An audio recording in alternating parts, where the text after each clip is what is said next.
Amal Sumana blog চ্যানেলের পক্ষ থেকে সবাইকে স্বাগত। তো বন্ধুরা, আজ চলে এসেছে একটা নতুন ব্লগ নিয়ে। তো ব্লগটা হচ্ছে হাতের কাজ। ছেলের স্কুলের হাতের কাজ দিয়েছে, তার হাতের কাজ দেখাতে হবে। তো বায়না ধরেছে যে একটা মাটির কোনো একটা জিনিসটাকে বানিয়ে দিতে হবে। তো প্রথমত ভাবনা চিন্তা অনেকই ছিল, যে ভেবেছিলাম যে মাটির কোনো গোপাল বানাবো, কিন্তু যখন মাটির গোপালটা বানাতে গেলাম সেটা আর সম্ভব হলো না। কিন্তু তার আগে যে কাজটা করতে হবে সেটা হচ্ছে, যে মাটিটা নিয়েছিলাম সেই মাটিটাকে ভালো করে গুঁড়ো করে নিতে হবে। একদম শক্ত মাটি, সেই মাটিটা গুঁড়ো কী দিয়ে গুঁড়ো করব, তার জন্য হাতুড়ি দিয়ে পিটিয়ে পিটিয়ে মাটিটাকে গুঁড়ো করে নিলাম। তাও দেখছি গুঁড়ো ভালো হলো না। তখন কি করলাম, একটু জল ছিটিয়ে নিয়ে সেই মাটিটাকে একটু নরম করে নিলাম।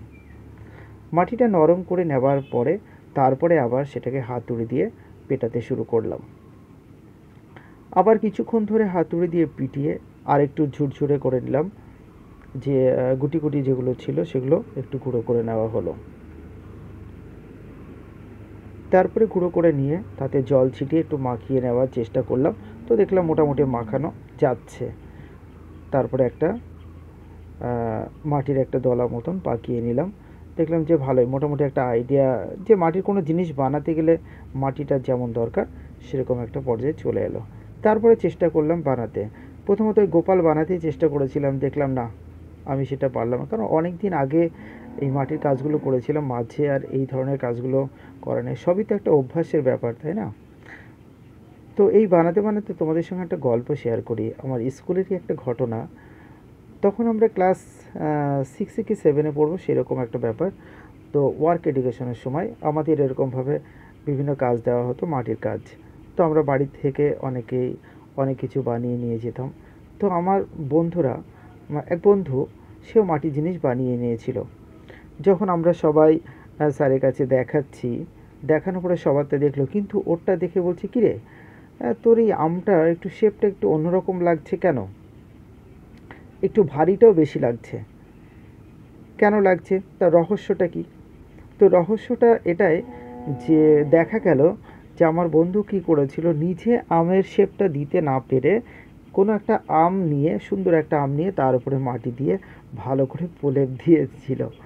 মাস্টারমশাই সেটা দেখে তো প্রথমত হাসি, তারপরে একটু রাগ দেখালো, যে বানাতে পারিস না ঠিক আছে, তাই এটা কি করেছিস?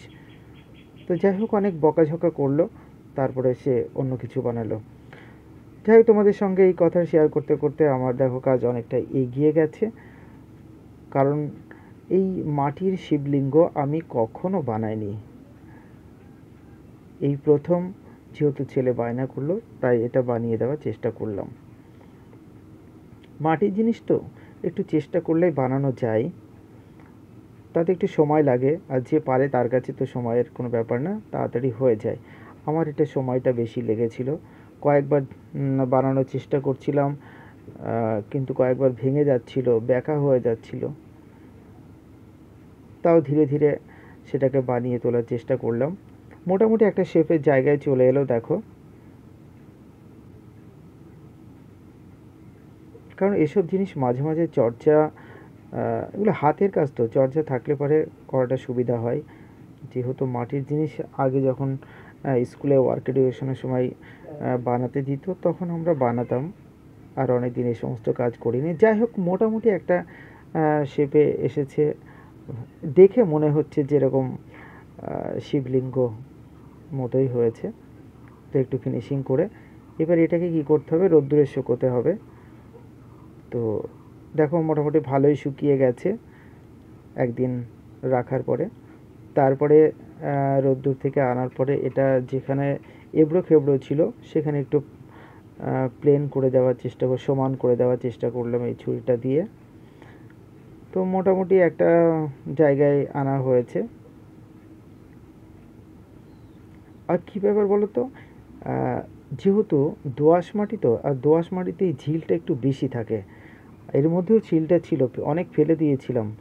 তো এই ছুরি দিয়ে অতটা ফিনিশিং আমি করতে পারিনি। তো যতটা পেরেছি ততটা ফিনিশিং করলাম। এবার করার পরে এটাকে কি করতে হবে, এটাকে রং করতে হবে। যাই হোক, দেখো ধারগুলো আমি একটু ভালো করে ফিনিশিং করে দেওয়ার চেষ্টা করছি।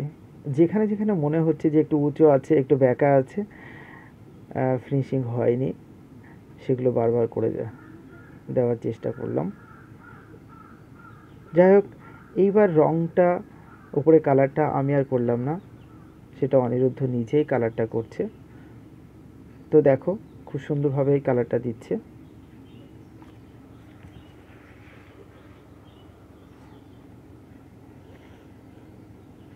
যে কালারটা দিয়েছে সেটা ড্রয়িং করার যে ওয়াটার কালার যেটা থাকে, সেই কালারটাকে গুলিয়ে নিয়েই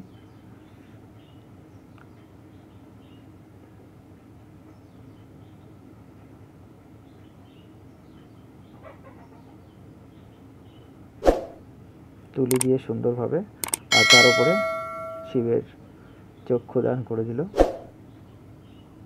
সুন্দরভাবে। এবার স্কুলে যাবার পালা। তো বন্ধুরা, ভিডিওটা কেমন লাগলো কমেন্ট করে জানিও। Tata, bye bye.